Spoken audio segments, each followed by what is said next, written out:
Hello, everybody, and welcome back to another episode. Today's episode is a very, very exciting one. Could be a little bit of an information dump to you, but I'm joined here by somebody who's you've seen on the channel. She's a bit of a veteran, hasn't been here for a minute, but it is none other than AC Wang. AC, how are you doing today? Hey, thanks for having me. I'm so excited. How excited are you to talk about today's topic? Oh my gosh, like it's all I talk about. I feel like people in my life really need me to shut up about it, so now I'm dumping it on you. Well, I will not ask you to shut up today because there's so much on the agenda. Today, we are going to be talking about Project 8. For those who do not know, Canada still does not have a professional women's soccer league. Out of all the participating countries in the 2023 Women's World Cup, Haiti and Canada are the only two countries that don't have a league. Um, Often when you see Canadian stars, they're in the international stage in Europe, in the US, and you don't really hear of anybody at home because there's no league, professional league here at home. Worry not. Project 8, which has been founded by Diana Matheson, a former player of the program. She's an Olympian, quite a legend, really, for Canadian women's national team. Um, has decided to co-found this with a few other investors around her. Um, it's so if you haven't gathered, it's a player that's taken on this responsibility of bringing a league here to Canada.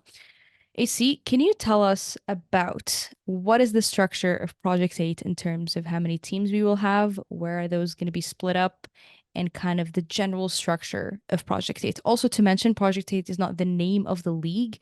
The name of the league is yet to be released. We will touch on that in a moment. But Project 8 is, you could say, the founding company working to bring that league. So we'll be referring to it as Project 8, the league, interchangeably, just because it's Project 8 behind this league. Yeah, Diana Maxton, thank you so much, Diana. Like, thank you so much.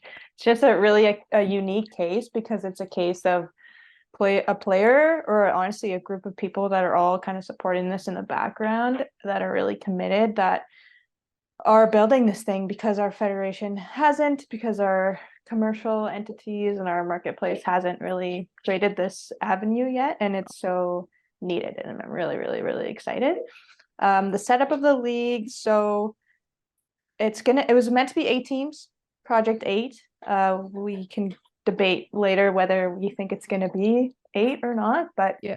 I think the idea was to have kind of an equal split coast to coast. Canada's a very large country, so there's the first 3 teams were Ottawa, Jesus Christ, Vancouver, Calgary, and Toronto. It's just because I wanted to be Ottawa so bad. And there is a fourth one as well, which we'll get into. But yeah, I think it's supposed to be kind of coast to coast, and Mhm. it's a franchise-based model, so it's not similar to European soccer. It's similar to North American soccer, Yep. uh, which we can get into as well. Yeah, it's 8 founding teams, like AC mentioned. They plan to expand up to 12 teams within 8 years. This is a Canadian league for Canadians, and it's an independent league with independent clubs. So it's independent from the federation, and the clubs are going to be independent. So it's not like your Arsenal men's to Arsenal women. It's going to be like, Bay FC, which is an independent club. We're going to be using a lot of references here from different leagues just because it doesn't exist here yet. Um, the big and main question here is why is this so important to bring to Canada in terms of Canadian talent, and everything that it would do for job opportunities and just the sporting world in Canada? Yeah, I mean, in context of Canada, we haven't traditionally done well with women's sport at all. And so it's really important for Canada as a country to finally get on board, and you're seeing them get on board, and we're seeing a push. And so just for the sake of like just gender equity at the basis of it, like why shouldn't women have the opportunity to play professionally at home? I think that in itself is a really important point. In terms of soccer specifically, we have, I think this, if not the second, the third highest participation rate of girls playing soccer. Like almost every girl ends up playing soccer at some point in Canada. Um, Hmm.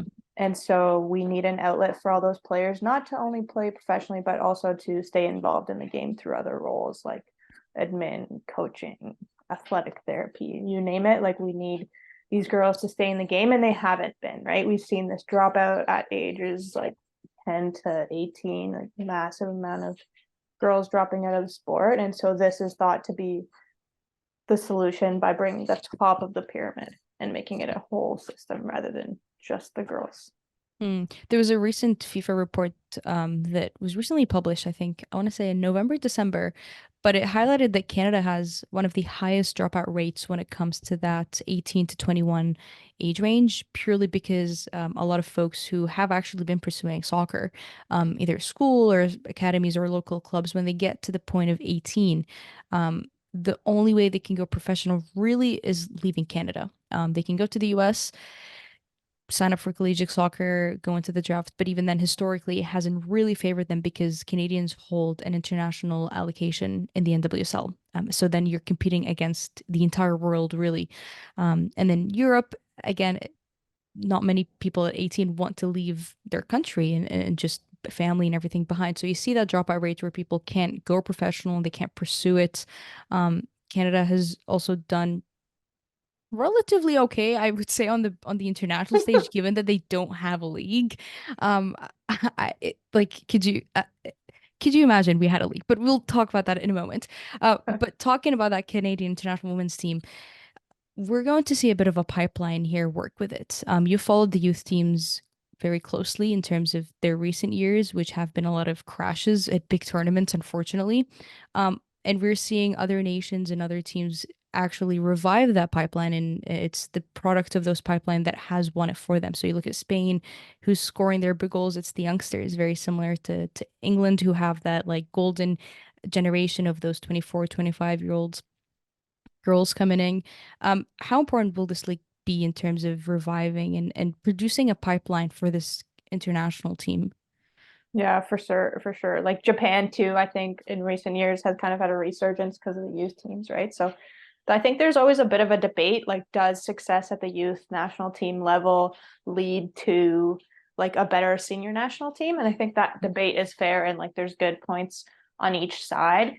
If you look at the most recent successes for Canada at the youth national team level, it would have been that year that Jordan Huitema won the Golden Boot and they won, I think they got what, fourth place or something at the U17 World Cup. Hmm. And out of that year, way more of them went professional and are playing at a high tier one level Hmm. than other years. And it's not necessarily because they did so well, but because they also got exposure at a young level or at a young age. It's Hmm. important. Those FIFA tournaments are important to at least take part in.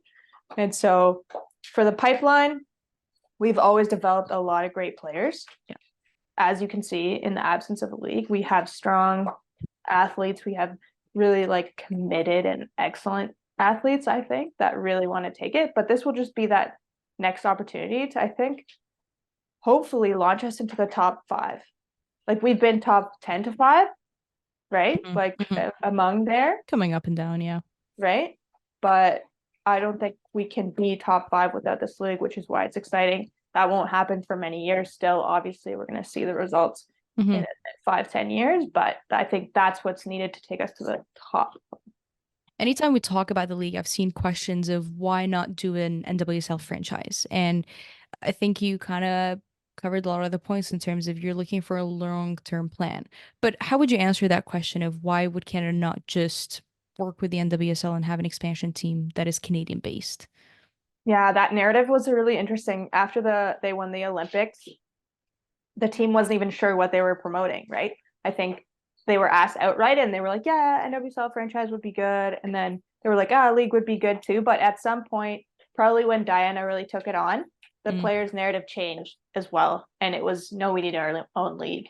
And that probably comes from a sense of pride too. Like, why do we have to attach ourselves to an American product? Like, we can build something just as good.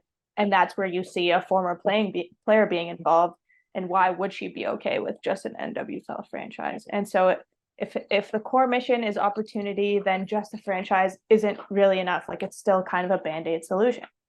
Yeah, not only is the talent pool sufficient enough to create and build a league, but also the Canadian woman around it. Like in Canada, we have a huge fan base that watches the Canadian women's national team. I think through recent surveys and polls, there's more Canadian women's national team fans. Like there's more fans that follow women's soccer than there is men's soccer in the country.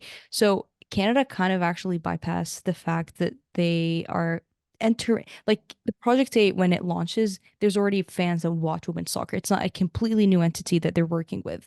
That was not the case maybe in the US when they launched, or maybe that was not the case in England when the WSL went professional. And so Canada can use a lot of the great aspects that they have in terms of a fan base, in terms of the Canadian women's national team, in terms of a name, in terms of the fact that Canada has an Olympic medal. So it works and it serves a lot of markets. And again, it creates a lot of jobs for women who want to get into sports. But moving on, a little bit of a closer look to the teams and locations. Ottawa's not in the mix just yet. But can you tell me about the official teams and locations that we know 100%? And one that maybe could be coming, hasn't been announced yet, but it's hinted at. And what do you feel about the cities that have committed and kind of that market? How will that market respond from the three teams that have already said that we're in? Well, for people that don't know Canada, like Toronto and Vancouver are two of our larger cities. The second largest city would be Montreal, and they're not in yet, but I'm hearing that they might be. Either way, Toronto is the largest market. It's run by a group of women. It's called AFC Toronto. It was originally supposed to be AFC Toronto City, but they did drop the city officially. So it's AFC Toronto. It kind of is born out of a grassroots soccer club, a youth soccer club, actually an excellent youth soccer club, where these folks all met each other, and we can get into the details later. Mm. In terms of the market fit, the funny thing about Toronto is like it should have been MLSE, which owns Toronto FC, that, it would have made the most sense for that to happen, but we can get into the politics of that if you want to or not. Either way, it's this other group that's bringing women's soccer to Toronto. Then Vancouver makes a lot of sense because they actually have the most established kind of infrastructure for girls soccer, at least elite girls soccer. Mm. So it's Vancouver Whitecaps. They won't be called the Whitecaps because they can't use the branding because MLS owns it, I believe. Yeah. And so they will have a different name than the Whitecaps, but it's the Whitecaps organization. They have a lot of people in place already. Emma Humphreys, some might know from the youth national team, Steph Labbe, the GM. They have a lot of things in place already. Like they'll do well. They have a Yeah. good youth academy. So Vancouver, I'm not worried about. It made a lot of sense that they got in right from the beginning. They were one of the first two. And then the third one, Calgary, also a large city in Canada. And that one is not actually affiliated with the CPL team. So the men's league team, it's not affiliated, but it's run through the Calgary Foothills, which has ties to that organization. Yeah. And if you've been following domestic women's soccer, Calgary Foothills has been doing a fantastic job at the club level in Canada for at least the last half decade or so. They've developed many players. They've kind of developed the player pool in Alberta in a large way. And so it does make sense that they're involved as well. So three kind of major markets, and then I'll let you touch on the potential next one. So I think LinkedIn may have leaked a few things where at Lange Women's FC. On LinkedIn, we're hiring. Which positions were they hiring exactly, if you remember? It was president, chief business officer, and then business development officer.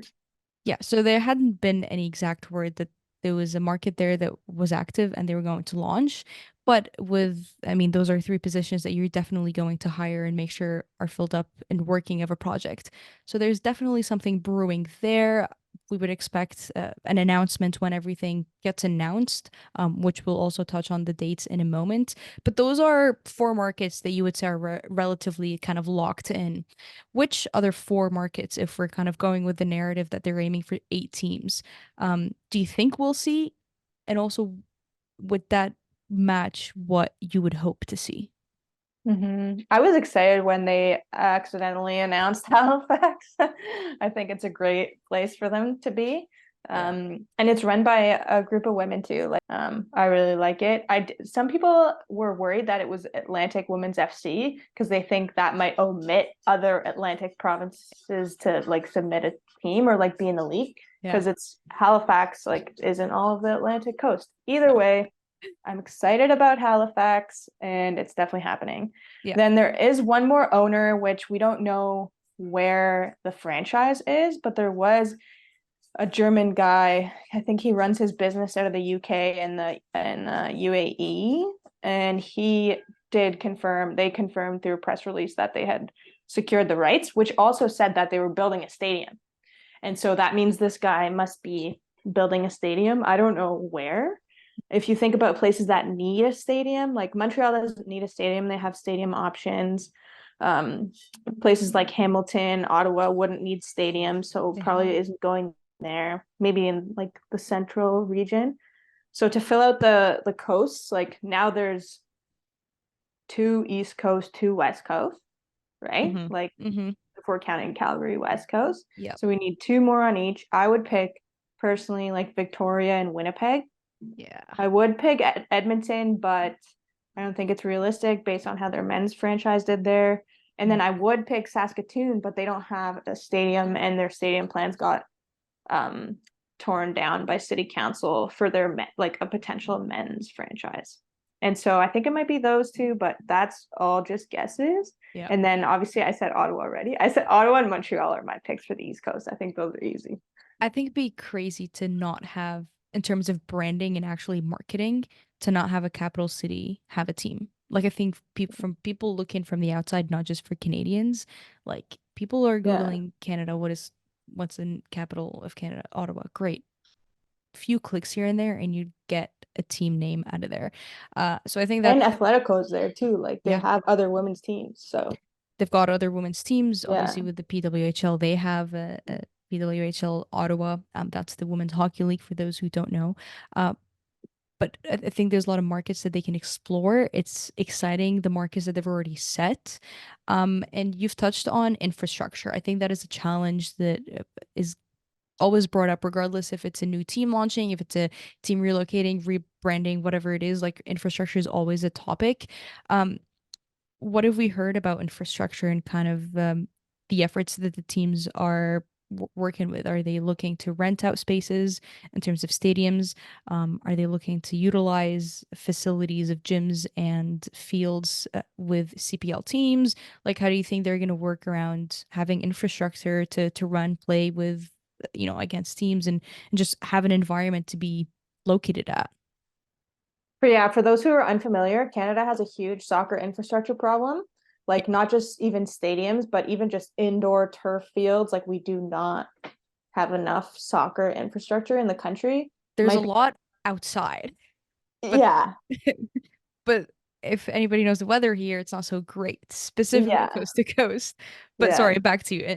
Inside, yeah. indoors are not so easy to find. Yeah, there's not enough indoor facilities, there's not enough soccer specific stadiums. All our stadiums are either like track stadiums or football, like American football stadiums. So those like pose their own problems. None of the venues will be owned by the franchise, I would imagine. Like that would be a miracle. Um, just not happening. And so the infrastructure question is like remains large because it's also remains unanswered for all three franchises. So Yeah, Vancouver does not know where they're playing. It's unlikely that they go to the big stadium where the World Cup was played because it's too big, too right? big. And then the other option is Swangard, which is like kind of just a local, it's a 6,000 seater, but it's not in the city. It's in Burnaby. Shout out to Yeah. Christine. And it's grass. I think they're renovating it also. So it's probably between those two if I were to guess. In Calgary, they do have the where the men play. I'm blanking on the field. Sorry, Calgary people. The name, I think it's the Atco Field, I think. And so that's a grass pitch that the men use. I think it's in good condition, but I think they Mhm. also use it for like show horse races and shit. Like, Oh, sorry, I don't know if I'm allowed to swear. that's Like, okay. Yeah. that's the other like function of it. So I don't know if they go there or not. There's another one that the Foothills played in that is kind of just a more like a high school A local, type yeah. stadium. Then Toronto, we can't do BMO because we're not affiliated with the Toronto FC And and also BMO gets used by a football the team, Argos. Yeah, soccer not team, like enough. by the time the women get there, which I don't even think they'll find a slot on the weekend. Yeah, It would have and it's a been grass pitch. It's gonna get it's wrecked. ruined.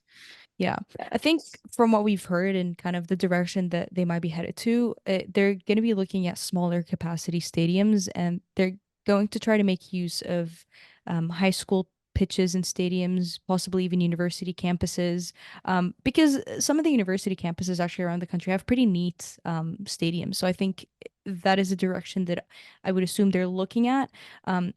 They also have a good enough a capacity where you're getting people like filled in. It's a possibility you sell it out, but it's also at a capacity where you're not losing money. And I think that's a very important thing to balance out on the first year. Creating that FOMO effect where fans are like, oh my God, I want to get a ticket for this. Like that conversation is good. And the only way you get that FOMO effect of wanting to go to a game is when you have a relatively small capacity. So I think their goal right now is actually just getting a facility rather than, oh, let's get a 10,000 seater. Oh, actually an 11,000 seater. Like they don't There really actually have are none too. Like you'd have to build it. there's not many options. So I think it's a big challenge now that they're looking at with renting university campuses, like I mentioned, is something that um most definitely they'll be targeting. And it hits that sweet spot of just getting in stadiums. So talking about fans, and making sure that the league is able to engage with fans. First of all, how do you see these different markets responding in terms of local fan bases? This is also a league that's going to include a lot of new players that have never gone pro before. Like this is probably their first professional contract. Um, are they going to have to include star players, star names kind of from the get-go? Or how do you see them utilizing that first year where they're able to fill out some of those stadiums and get, people engaged and showing up to these games?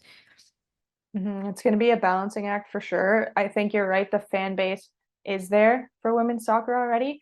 The question is, will they be able to engage them and engage the whole player base that we have, like all the youth players, etc. I have honestly no worries because I think they're aiming for about 35 to 4,000, like 3,500, 4,000 fans per game. If that, I think that's what their model had projected. Yeah. And so I'm not worried that we fill those seats at all. And I think Calgary already has a supporters group going as Yeah. well. If you guys look on Instagram, they definitely have gotten going. And on in terms of the on-field product, it's not going to be world-class athletes. Like I think that's just not happening. Mm. Someone asked a question about the lessons from the PWHL. This is one that we will not have the benefit of having world-class players, which is what the Women's Hockey League has the best players in the world. Hmm. But we are going to have great Canadian stories. And I think there's actually going to be a lot more seasoned pros than you think, because there's about 160 professionals right now playing abroad, Europe, States, across the world, that have experience. And there's been a big push since this league got announced. Like we increased by 50. We went from 110 to 160 professionals abroad because people saw this opportunity and they were like, oh my God, like I get to play at home in a few years. Let's go pro now. I don't have to go do my corporate job. I can be a professional soccer player. And so the level I think will be good. It'll be competitive. It won't be world-class players, but it'll be on us to like tell the stories of how these players got here. And there's going to be a vast amount of talent and just new names for like fans to cling on to and build stories around. So Yeah. yeah. Another question that I saw also on Twitter. We asked folks to submit in some questions. But do you assume this will be a draft kind of system to look at Canadian universities, including American universities, possibly given how many Canadians go to the American collegiate system? Will it not be a draft system? Will it be different? What do you think is most suitable for Project 8? Yeah, I guess the question will be, what would the role of the draft be? Hmm. Honestly, my instinct is that there will not be a draft, just based on like even just progressive thoughts and like where fans' opinions are headed in this matter. Yeah. They will not pull strongly from the Canadian system. I think we need to be realistic about that. We'll see like maybe 10, 15 from U Sports make it. Like I don't think it's going to be a large number at all. It'll be largely American players. Our youth system has a huge bias towards American schools because of the money flowing and because of like the historic just context around some of the programs and going D1 and what that Mm. means and stuff. I'm not saying that U Sports is that removed from the NCAA, but it also is. Like the U Sports champion would not beat a top 100 NCAA program. Like it just wouldn't, or it would be like a crazy like wouldn't happen often at least. Yeah. And so I don't think there will be a draft because there's not going to be a clean way to draft from the NCAA, and that's where the bulk of the players will probably come from. Yeah, I think we can probably recognize like what's ideal and what maybe would be like the most beautiful story, and the most beautiful story would be picking up from Canadian universities, but that wouldn't be ideal. That's not where the bulk of the talent, like AC mentioned, is, and that's where not the best kind of football that you'll get will be out of. But talking about these players and signing players, there gets a big question of pay, and how is this league going to make sure that they can pay their players well? Canada's not a cheap place to be living in. They're going to be making a good living if they want to go professional. From what you've read and the conversations that you've had, how do you think the league can balance starting off good, where it they're not going to end up in messy implications later on, where they're financially struggling, or possibly players are not getting paid what they need to get paid. Yeah, I think because it's run by a group of ex-players who kind of went through some of the darker times in women's soccer, I don't think we're at in a true like danger of having unsafe working conditions. They will launch the league without CBA because there's no players to be in a players union yet. I know that they have been in like deep talks with FIFPro, and they've been like advising them on that front and what kind of like standards to set. But what you said off the top, like Canada is a really expensive country to live in, and the minimum salary in the NWSL, correct me if I'm wrong, is around like 35,000, and Yeah. that's American. So we can't be paying people 35 Canadian because that's a joke. You know what I No, mean? Like, how are you gonna live off that? that wouldn't work. So I think some people might actually still have to get a part-time job. That'll be a hard question to I see think they how. said 1.2 million, right? 1.1, 1.2 for the salary cap. Yeah, I think that's where it's sitting at the season. Yeah. Would be, yeah, pretty sure that's what it is. Um, do you think we'll see international spots? How will they manage international spots? Because perhaps they will be internationals that are going to be involved in this, maybe. There will be, yeah. Just even to bring up the level of the league early Yeah. on, they have to bring internationals. And also, I think that presents an opportunity to like connect with people in your city that are of different nationalities. Like that, if you get a like a huge, I don't know, Colombian player or something in like Toronto, or like a Jamaican player in Toronto would be huge, right? Yeah. So there will be international slots 100%. I think they're going to have seven from what I remember from early on in the conversation. Mm, And that's pretty much on par with other leagues. I think the NWSL just went to seven, so it's starting a bit higher than the NWSL would have started. It's yeah. on par with like the women's leagues in Europe, I think, about a quarter of the roster. Seven's usually the Well, sweet a spot. third. So international slots, you mentioned just making the league a little bit more attractive. How the league looks like on the field in terms of kits, how the league looks like on the TV in terms of broadcasting, how the league looks like on social media in terms of marketing and branding, are all super important, specifically in an inaugural season. So speaking of kit sponsors, do we think those are going to be league wide, or every single team is going to go off and get their own kit? And what are the pros and the cons kind of with both of these options that the league and the teams would be looking at? So in terms of kit sponsor, because I saw that was in the questions, I have an inkling that it'll be league wide. I do not have any idea who it will be. I honestly wouldn't be surprised if a major brand jumps in based on the major brands that have been jumping in on women's hockey in this Mm, country. Like, hmm. why wouldn't Adidas Canada see this and be like, let's do this, right? Yeah. So I wouldn't be surprised for a larger brand, but I also wouldn't be mad about someone like Macron, who I think have been doing a really good job with the CPL and like have Yeah. clean designs. So yeah, that's for the kids. Yeah, I probably second that. I think it's just a cleaner look if the entire league has their own kit. I also think money wise, it probably lures in an investor more than if it was specific teams going after their own sponsor to manufacture their kits. So I think there's certainly a money aspect in that as well. Sponsorships and marketing. We've seen the PWHL do, I think, a very wonderful job in that, like probably top tier job in terms of just the social media noise of the league. how can we do that? Because I think Canadian media is relatively quiet when it comes to talking about soccer in general. I think there's a lot of stars around the world, like around the Europe and the NWSL, maybe don't get enough praise from the Canadian media. And there's going to be budgets to be put in these broadcasting companies to be able to bring those games. So two questions, I guess, there in terms of how important will it be to nail marketing and sponsorships of the league, and what are we going to do with the broadcasting? Because it needs to be accessible. So the sponsorship, I'm much less worried about. They've already pulled in huge sponsors: Air Canada, CIBC, DoorDash, Canadian Tire. Like they've pulled in sponsors. That's going to be relatively easy. I think they've been selling sponsors more than they have been teams, right? So Yeah. um, the sponsorship, even with the PWHL, like everyone has all these constraints that they need to meet now with sponsorship dollars, like in equitable investment. And like there's a lot more pressure from the corporate side now to be equitable in how they Yeah. spend their sponsorship dollar.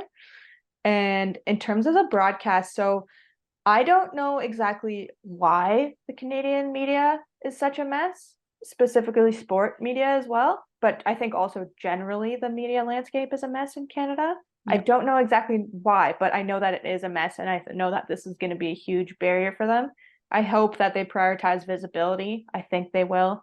There's been game-breaking deals done with like DAZN, YouTube for PWHL to just have as many people as possible be able to find and easily watch this league. I think is going to be key for them. But for those who are in Canada, well, they'll understand this. But for Sportsnet and TSN to get on board is going to be the biggest component of success in terms of traditional sports media.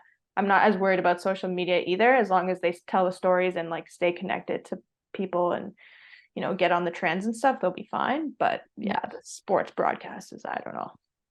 I think the Zon and YouTube examples that you've brought up are super important for both Canadian fan accessibility, but also, as much as sometimes we don't like to admit it, but there's a huge American fan base that would likely get connected because I do think we will see American names come over and Yeah. be the star of a team.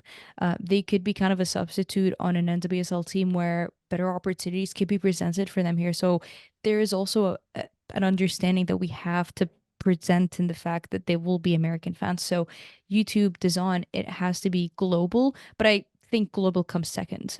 Number one is going to be Canadian fans, making sure that the people within the provinces, within the provinces that have teams, within the cities that have teams, are able to watch the games or actually show up to them. But they will only know where the game is happening or if it's happening if they stumble on this feed on YouTube or DAZN or whatever it may be. Unfortunately, though, we did see some comments and questions that is the league even happening? It's been so quiet. When are they going to sign players? Mm. Is this still going on, or like is the circus over? So one, we have to acknowledge that Project A need to be doing a little bit of a better job of keeping that noise going and making sure that fans know that this is definitely happening next year. Um, Thoughts on the fact that people didn't, are kind of like so up in the air of what's happening here. Yeah. I mean, if you're a casual fan of the women's game, I could understand why that might have happened to you. It Yeah. has been radio silence, and Diana has acknowledged almost every time she speaks publicly, she's like, sorry, I know like we've been quiet, but like things are happening, and we trust Diana, so we know that things are happening behind the scenes. But she actually did confirm it in person at a conference that I was at, the Ontario Soccer Summit. She was like, yes, it's happening, guys. So it's definitely happening. She said it on stage. So yeah, it's too bad that there hasn't been really much content to share yet. I think they genuinely are still like figuring things out, finalizing things. Hmm. And then it's kind of awkward that three of the teams have been in for so long, but haven't been able to like really do much before the rest of the teams are in either, in terms of like communication and yeah, etc. Yeah. But I understand why people might have been Be like, what? like, yeah, and there's definitely a big, huge announcement coming in April. Even Project 8 have actually hinted at it with some of their videos that they've been dropping on YouTube. They've not been pulling a lot of numbers, but certainly I would check those out. So April is the month to look out for, specifically the end of April. You'll be hearing more news about Project 8. And in terms of signing players, like, I mean, obviously the league is launching next year. And I think what has been said is the fact that the player signings and those news will probably surface in the summer, which from now to the summer is not a lot of space. So I think even though the first quarter of this year has been really radio silent, I think it's kind of the calm before the storm because it will be a dump of information in the next few months, in terms of both new teams that are going to be committed, the kits, the names, the league name. Do we know when the league name is coming? Because Diana did actually mention it on the TSN broadcast for the when it was Sinclair's farewell.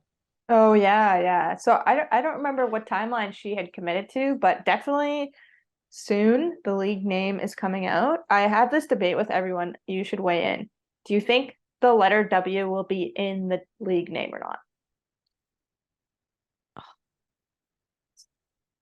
Mm, you know what? Just because this is made by Diana Matheson and just with how brave this has been, I don't think she'll have a W in there. I also think having Quinn in the program, and they've had such an impact on this Canadian team, and they have broken so many records that I think kind of following that, um, just aura of history would not have a W. But yeah, I think Diana Matheson would not have a W in there just because she's not following the traditional route of how things have been. And it's just like a unique, witty aspect of things that I don't think Diana would have in there. What do you Yeah. think?